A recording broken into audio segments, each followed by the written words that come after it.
আচ্ছা কনসে আল্লাহ বড় না মানুষ বড়? ধরো গাদা, তুই কার হাতে কার জোড়া দেশ?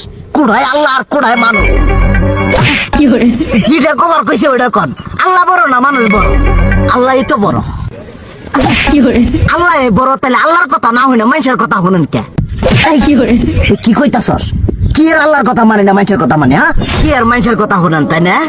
আমনে যে ওইদিনকে ডায়াবেটিসের রোগ নিয়ে যে হাসপাতালে গেলেন, ডাক্তার আপনার কত কিছু খাবার না করলো, সব কিছু না খাই এখন চলতেছেন, তাহলে আল্লাহ যে আপনারে কইছে যে হারাম খাবার না, সুদ খাবার না, কই আপনি তো কাম কাজ বাদ দিয়ে এলাকার মধ্যে টাকা পয়সা না গায়ে খালি ওইলে দিয়েই খান, নিজেরা টিয়াও হালাল ভাবে কামাই করেন না, ওই সুদ তো না কয়টা টিয়া করে লাভ আহে ওইলে দিয়ে দিয়ে চলেন আর পেটা বড় বানাইছেন।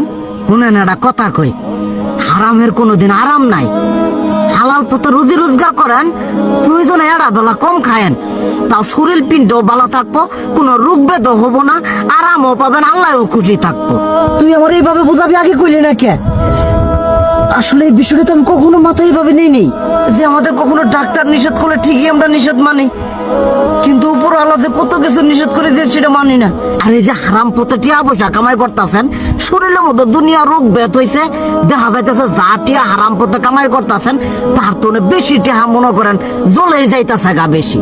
আজকের পর থেকে আমি আর এই হারাম সুদ খামো না, আমি হালাল পথে চলবো, হালাল টাকা পয়সা ইনকাম করবো।